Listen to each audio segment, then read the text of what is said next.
Damai sejahtera Allah kiranya memenuhi hati kita semua. Saudaraku, sabda Tuhan kita di pagi ini terdapat dalam Matius pasal 18 ayat 6 dan 7.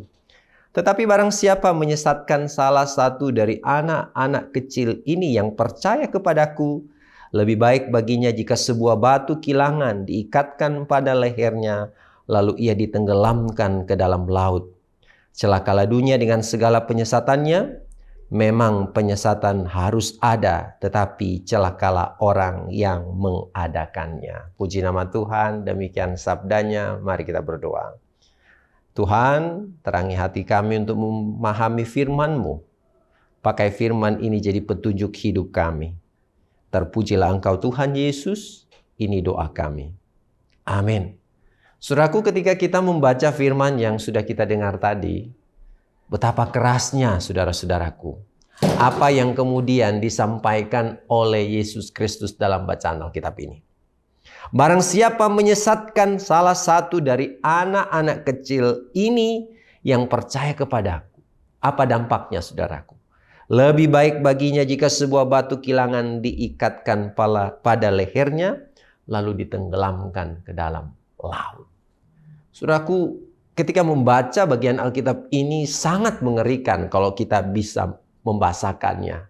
Sebab konsekuensi dari orang yang menyesatkan seorang anak kecil itu dampaknya luar biasa.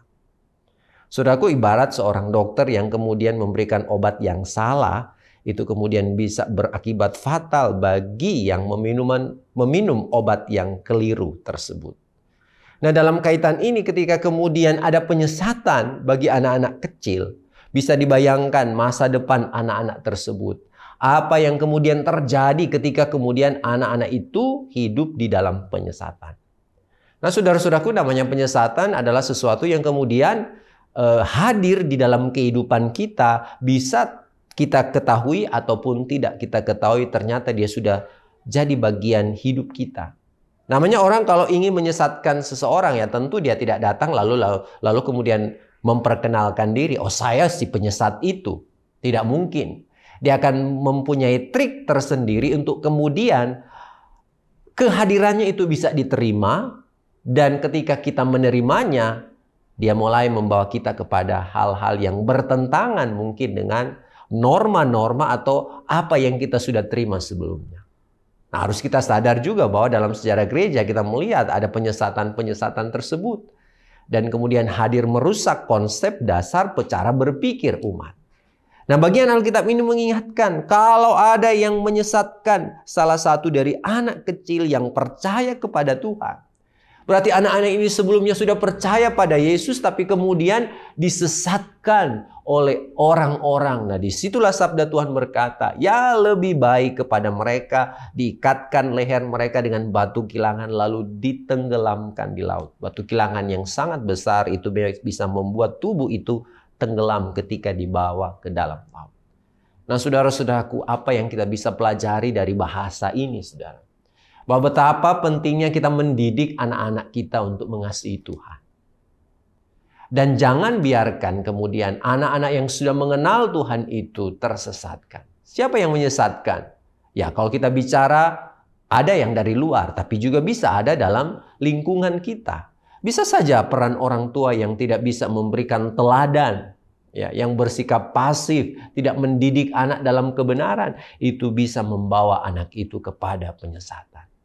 Oleh karena itu bagian Alkitab ini mengingatkan kepada kita, celakalah dunia dengan segala penyesatannya. Celakalah orang yang mengadakannya. Jangan biarkan kita orang-orang yang Tuhan percayakan untuk membekali anak-anak mengasihi Tuhan. Malah kita yang kemudian menyesatkan mereka. Dengan apa? Tidak memberi teladan. Tidak memberikan pengajaran. Tidak memperhatikan. Tidak mengasihi mereka. Tidak membiasakan anak-anak itu untuk kemudian mengasihi Tuhan. Tidak membiasakan anak-anak itu untuk beribadah, berdoa.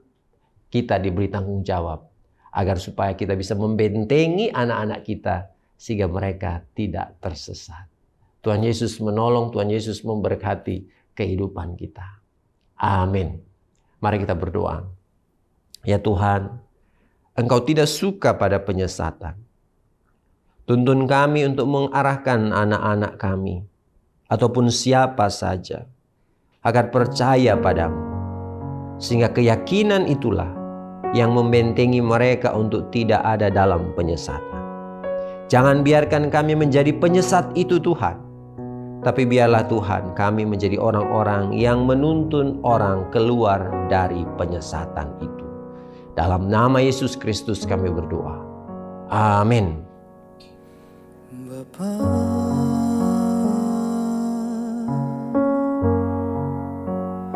Engkau sungguh baik, kasih-Mu melimpah di hidupku.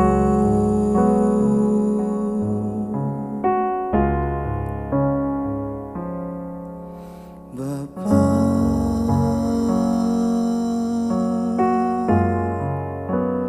ku berterima kasih,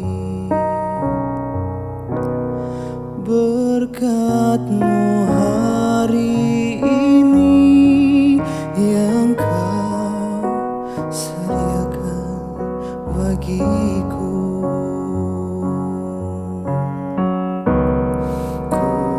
Naikkan syukurku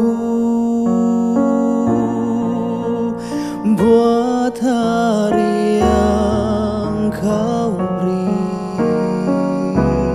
Tak habis-habisnya kasih dan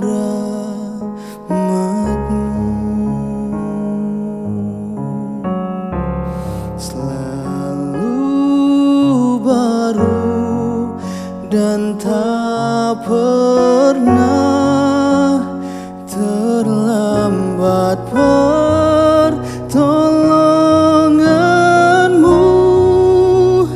Besar setia-Mu di sepanjang